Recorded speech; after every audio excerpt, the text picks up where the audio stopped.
Vamos abrir Evangelho de Lucas, capítulo 23. Lucas 23. Nós vamos ler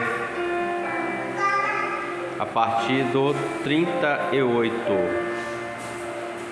Lucas 23, a partir do 38.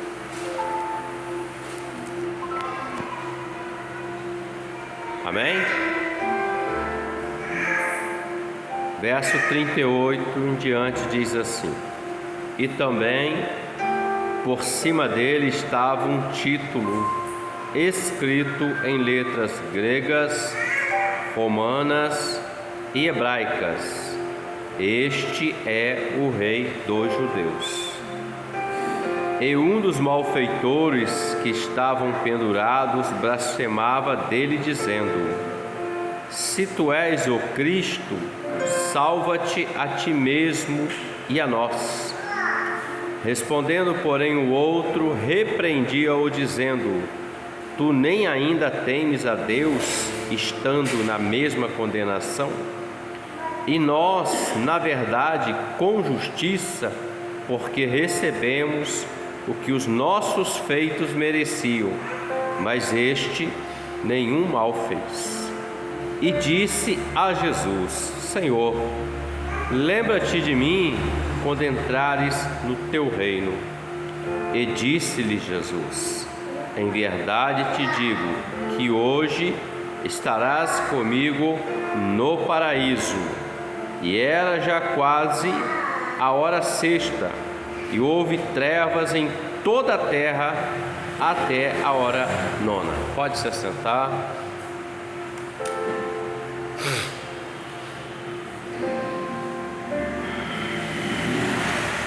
Esse texto, irmãos, ele fala de um momento único,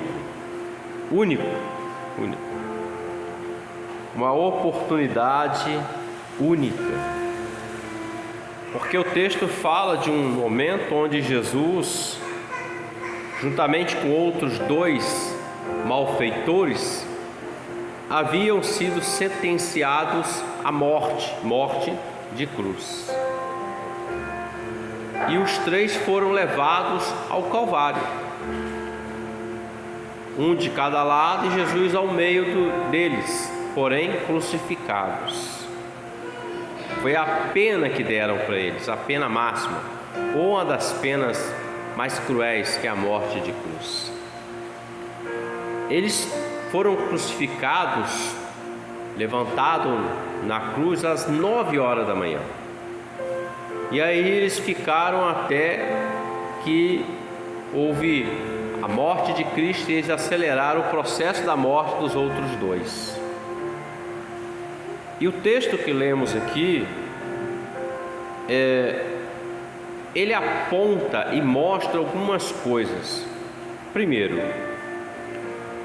Pilatos havia colocado um pedaço de tábua, mandou escrever nas letras romanas, gregas e hebraicas: Este é o Rei dos Judeus. Você já deve ter visto alguma figura ou estátua que fazem do Senhor Jesus, e sabemos que aquilo não é o real, mas observem que por cima daquela cruz está lá INRI, que significa Jesus Nazareno, Rei dos Judeus, que é a mesma coisa. Só nessa placa ou nessa tabuleta já comprovava que ele era o rei, mas eles não aceitaram.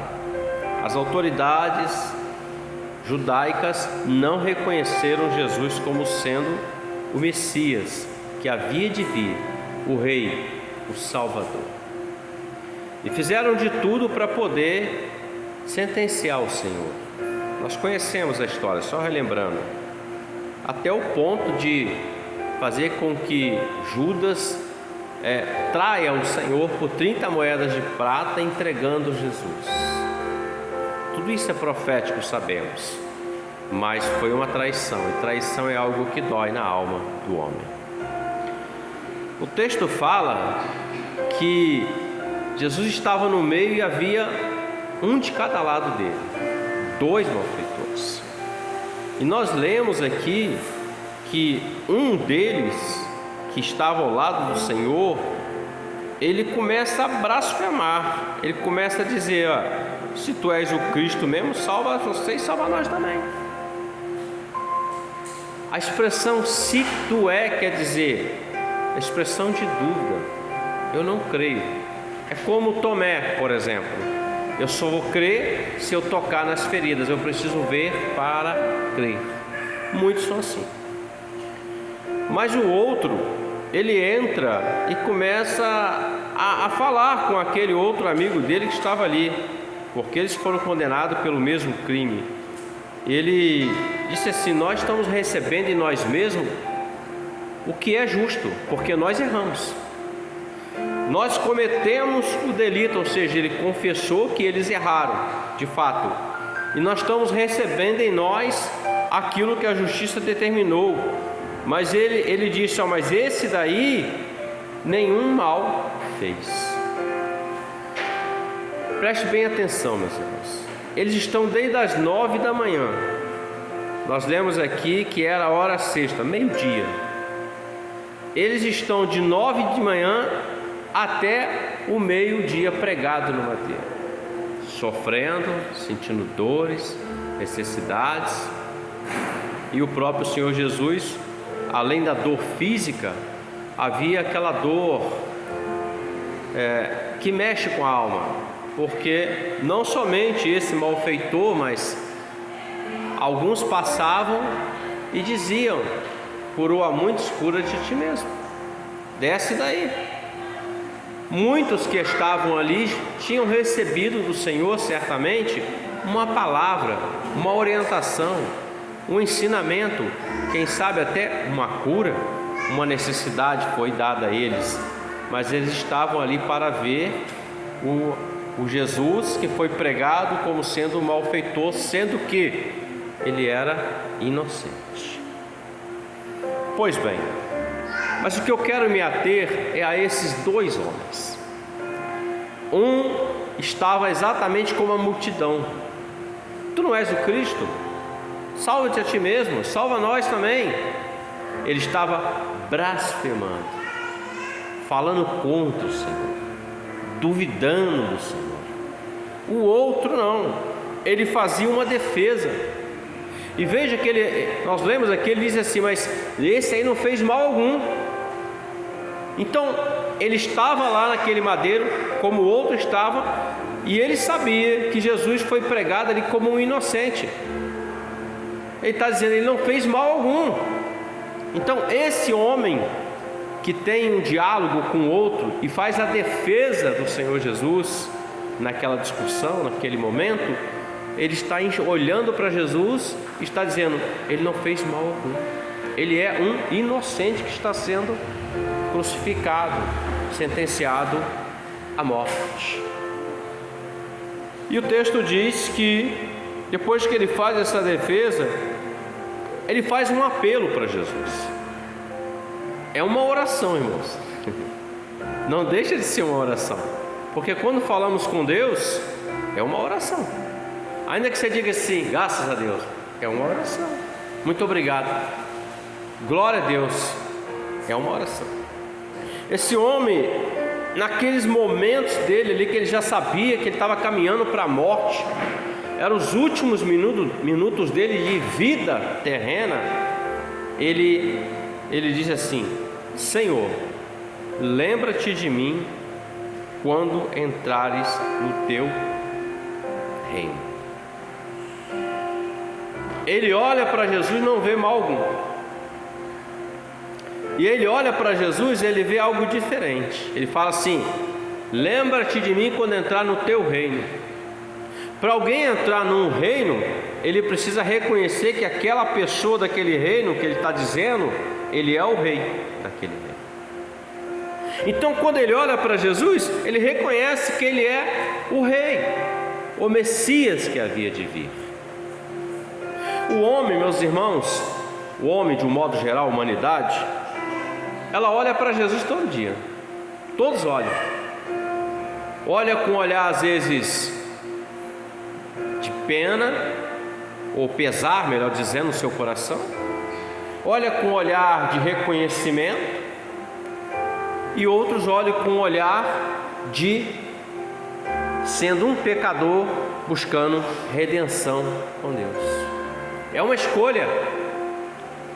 Esses dois homens que estão aqui ao lado do Senhor representam dois tipos de homens, dois tipos de seres humanos. A humanidade que olha para Cristo e apenas diz: tu não és o Cristo, só quer o benefício. Cura-te a ti mesmo e cura-me também. Desce daí e nos tira daqui também. Representa aqueles que olham para o Senhor e não estão preocupados com a sua vida, a sua alma, a sua salvação. Eles estão mais preocupados em alcançar do Senhor uma bênção, algo que o Senhor possa fazer em favor da vida deles. O outro, ele não pediu: nos tira daqui, envia os teus anjos, faz um milagre. Não, ele disse assim: lembra de mim quando entrar no teu reino. O que ele está dizendo para Jesus é: nós vamos partir, então quando eu partir, o Senhor se lembra de mim.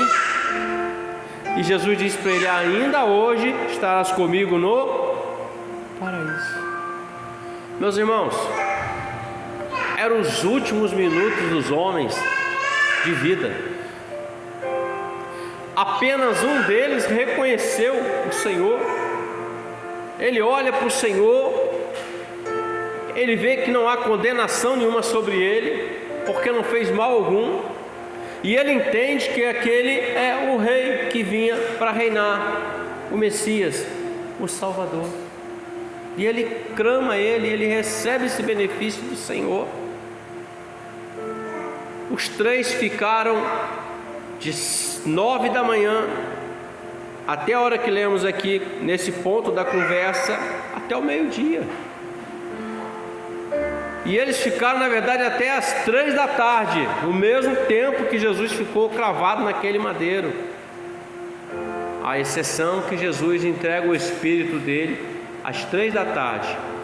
E eles, os romanos, aceleram o processo, quebrando os ossos deles.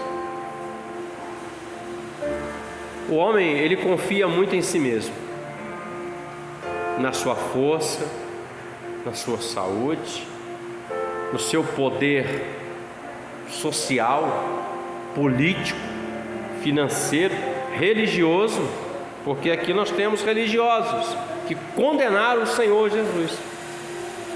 O homem confia muito nisso, ele se apoia nisso, mas tudo isso, meus irmãos, é temporal e não é firmeza para ninguém.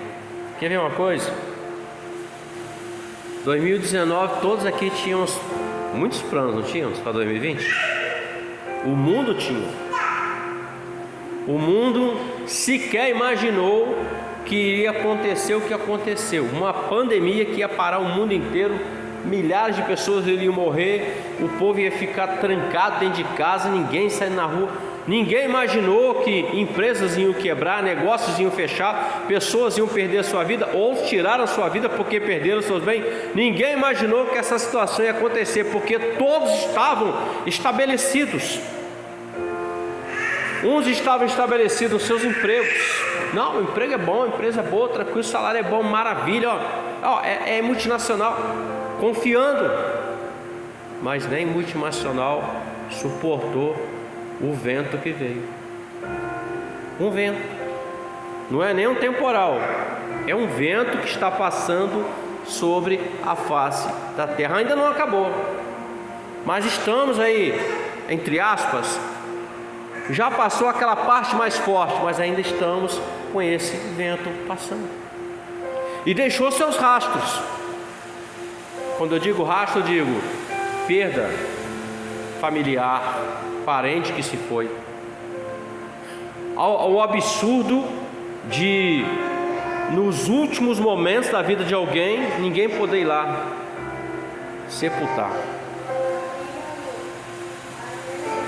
Uma das coisas da vida humana que mais se preza é, nem que seja no último ano de vida, alguém vai lá e enterra a pessoa. Nem podia, nenhum parente. E as perdas financeiras, trabalhos, negócios, serviços, relacionamentos que se perderam. Muitas coisas aconteceram porque o homem, ele confia nisso. Mas quando o homem confia nele e se apoia nisso tudo, é sujeito à queda. Esses homens, os dois tiveram a mesma oportunidade. Um blasfemava, o outro se arrependeu. Eu errei mesmo, a culpa é minha, eu reconheço, mas Senhor, lembra de mim. É como se ele dissesse assim: me perdoa, tem misericórdia, não me deixe ser levado para a condenação eterna.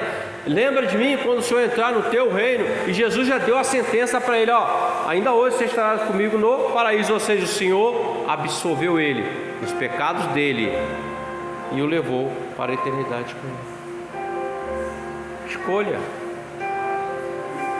Passaram o mesmo tipo de sentença, dores iguais, semelhantes. Cristo sofreu mais, é lógico, por causa do flagelo, mas estava ali pregado. Uma oportunidade única. Tem muitos, meus irmãos, que estão vivendo minutos finais, mas ainda assim não olha para Jesus como Salvador da sua vida. Tem muitos que estão buscando uma cura, uma condição. Se não curar e se não tiver a condição, esquece o Senhor. A vontade de Deus, ela é boa, meus irmãos, perfeita e agradável. Esse moço aqui não disse: tira nós daqui, Jesus. Não. Lembra de mim. Porque ele tinha consciência que ele ia inspirar o fôlego de vida dele, mas ele não queria ser lançado à condenação eterna. Ele era um judeu, ele conhecia a palavra, ele sabia qual é o fim daqueles que morrem sem Deus. Ele conhecia. A humanidade sabe, meus irmãos, só que a humanidade, ela vive uma incredulidade, uma cegueira. O adversário tem cegado o entendimento das pessoas para que não conheçam o Senhor Jesus, para que não venham para a luz. A humanidade, ela experimenta até os milagres do Senhor, mas ela ainda não se converte ao Senhor. Ela não quer caminhar com Jesus. Quando fala que tem que negar a si mesmo, todo dia tomar a sua cruz, não, isso aí não é evangelho, não. Evangelho é vida abundante.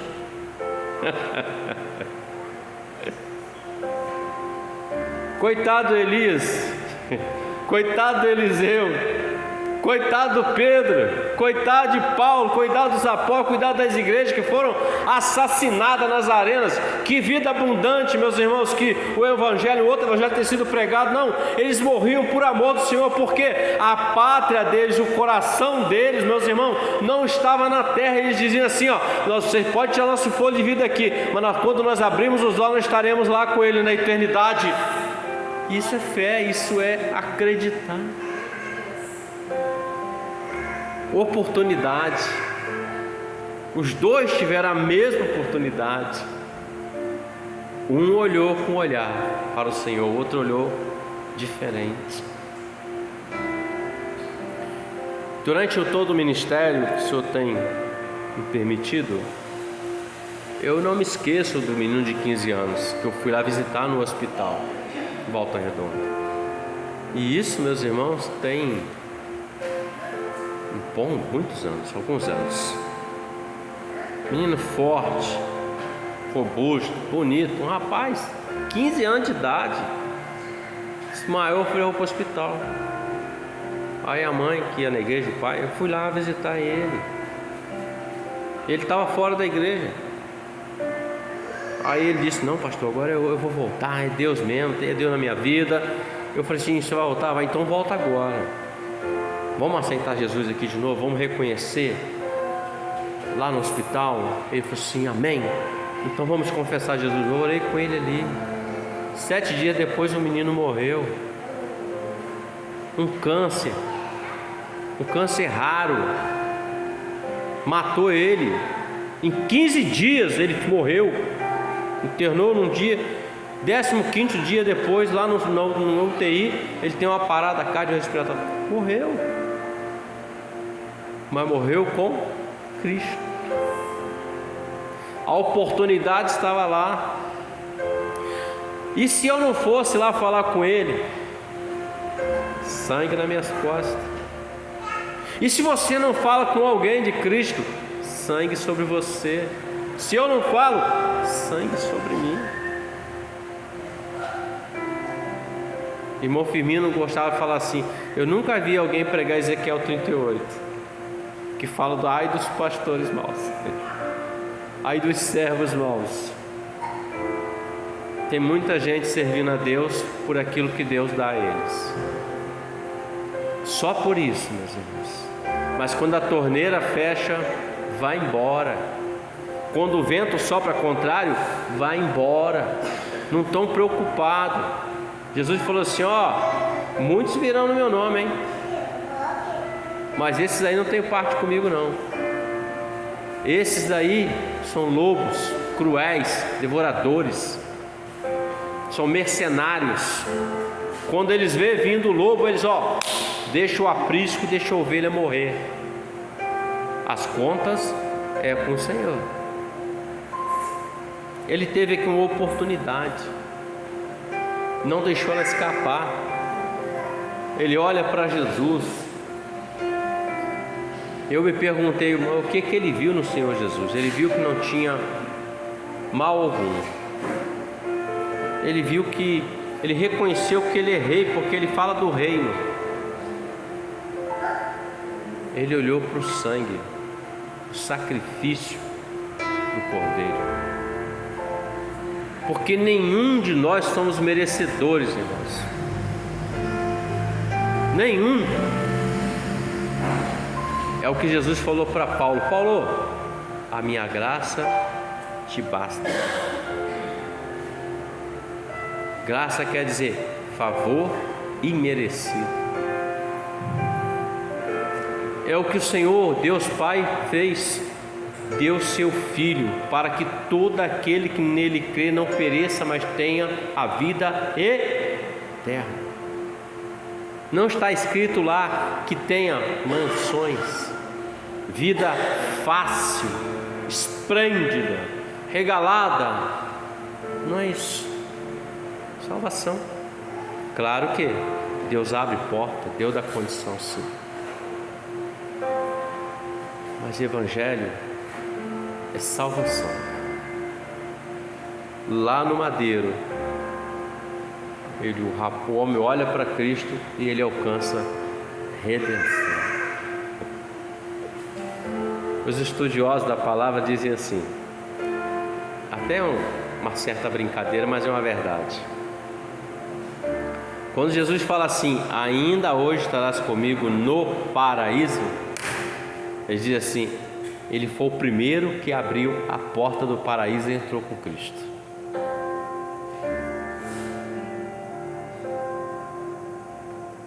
Então, meus irmãos, decisões: Cristo ou Barrabás? Cristo ou mundo?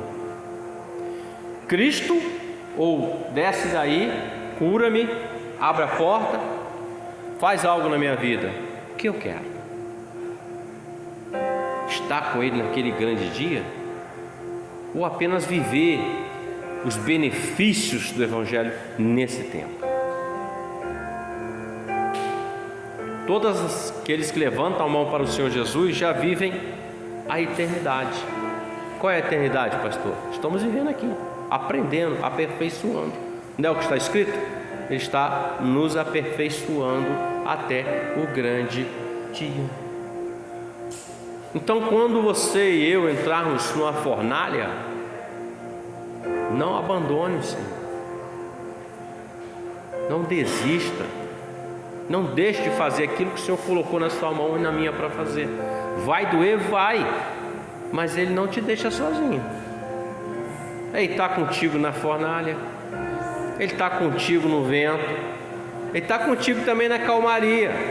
Ele está contigo lá na sua necessidade. Mas Ele também está com você na abastança. Em todos os momentos Ele está com você e comigo. Ele está conosco. Ele é Deus Emanuel, Deus conosco. Esse homem entendeu o mistério e ele subiu com o Senhor. Mas o outro não, preferiu blasfemar.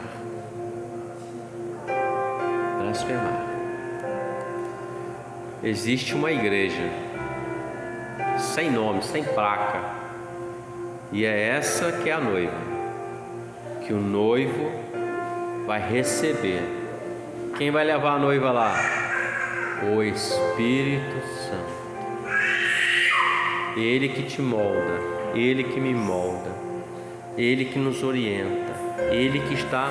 Olha o trabalho que Ele tem, meus irmãos, de apresentar uma noiva sem mácula para o noivo. É a missão dele.